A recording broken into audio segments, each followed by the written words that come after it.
9년 가까이 이재용 삼성전자 회장의 발목을 붙잡은 사법리스크가 지난주 일단락됐습니다. 이 회장의 경영 운신의 폭이 넓어진 가운데 등기이사 복귀, M&A, 미래전략실 등 과제는 산적해 있습니다.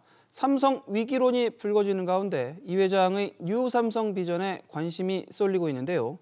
이민우 기자와 알아보겠습니다.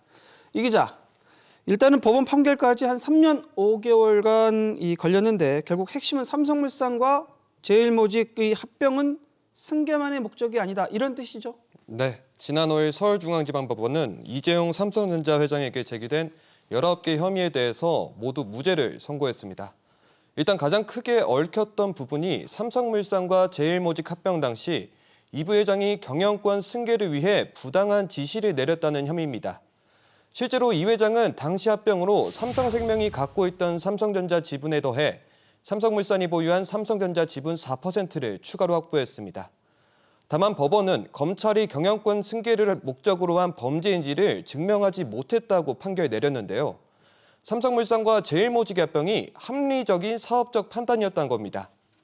재판부는 기업 집단 차원에서 각 계열사에 대한 지배력을 유지하고 강화하기 위해 노력하거나 효율적이고 합리적인 사업 조작 방안들을 검토하는 것은 자연스럽고 필요한 업무라고 밝혔습니다. 동시에 부당합병으로 주주들에게 피해를 줬다는 검찰 측의 지적에 대해서는 재판부는 상장으로 구체화된 모직 중심의 지배구조 개편 기대감으로 인해서 주가가 하락했다고 볼 만한 증거가 없다고 판단했습니다. 합병 이외에도 제일모직 자회사인 삼성바이오로직스와 관련한 거짓 공시, 분식회계 혐의도 재판부는 무죄로 판단했습니다. 검찰은 1심 판단에 납득하기 어려운 부분이 있다며 사실상 항소하겠다는 뜻을 밝혔습니다. 이 기자, 여하튼 2016년 국정농단 사태 이후로 9년째 이어져 온 이 사법 리스크, 일단 뭐 더 이어질 가능성도 있지만 한숨은 돌린 상황이에요. 네. 자, 이런 상황에서 지금 기대되는 부분, 일단은 등기이사 복귀가 지금 점쳐지고 있다고요. 네, 일단 이재용 회장은 무죄 판결이 나온 지난 5일 취재진의 등기이사 복귀와 관련한 질문에 답변하지는 않았는데요. 이 회장은 부회장이던 2016년 10월 임시주총에서 사내이사로 선임됐으나 국정농단 사건 재판을 받으면서 2019년 10월 재선임 없이 임기가 만료됐습니다. 지난 2022년 취업 제한이 풀리면서 경영 일선에 복귀한 이후 지금까지 미등기 임원 신분인데요. 4대 그룹 총수 중 미등기 임원은 이 회장이 유일합니다. 글로벌 리더로서의 책임 위해서는 등기이사도 배제할 필요는 없다. M&A에 대한 적극적인 검토를 할 수 있는 기회를 이번에 사법 리스크를 제거를 통해서 마련했다는 의미에서.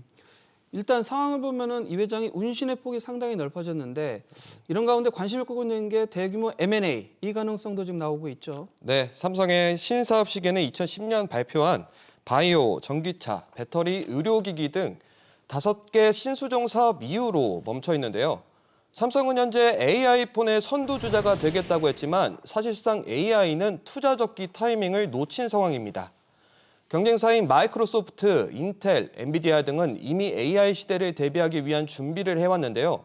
삼성은 2017년 독일 전장 오디오 기업인 하만 인수 이후 대규모 M&A가 끊겼습니다. AI에서는 이미 경쟁사에 비해 뒤처진 가운데 AI 시대를 넘어서 반도체 이외의 삼성그룹의 먹거리를 책임질 신수종 사업에 대한 윤곽이 드러나야 한다는 지적이 나오는 이유입니다.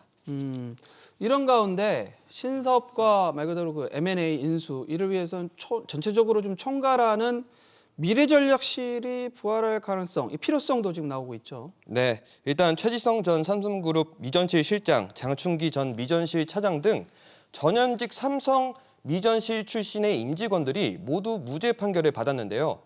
다만 향후 미전실의 부활 가능성에 대해서는 여전히 의견은 엇갈립니다. 지주회사 체제가 아니기 때문에 과거에 미전실 같은 의사 결정하는 것은 굉장히 법적 리스크가 따를 겁니다. 미전실 같은 조직을 만들더라도 계열사 사장들 모여서 의사 결정하는 그런 구조를 만들어야 되겠죠. 왜 헤드쿼터? 당연히 있어야 돼요. 삼성이 잘 되고 있었던 모습의 핵심적인 구조잖아요. 구조를 파괴하고 그거보다 더 효율적이고 생산적인 구조를 못 만들었기 때문에 이 회장이 2017년 국정농단 사태로 미전실 해체를 결정하면서 현재는 세 분야로 쪼개졌는데요.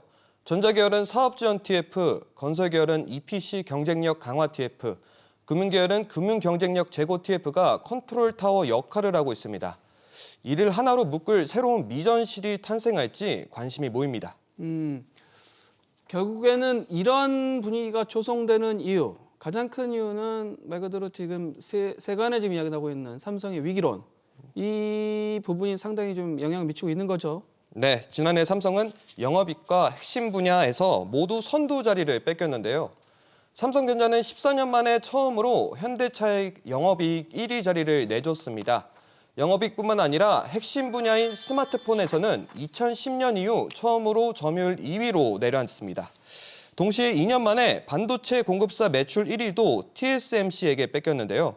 삼성이 더 이상 초격차 기업이 아니라고 평가받는 가운데 이재용 회장의 뉴 삼성 첫 행보는 어떤 건지 관심이 모입니다.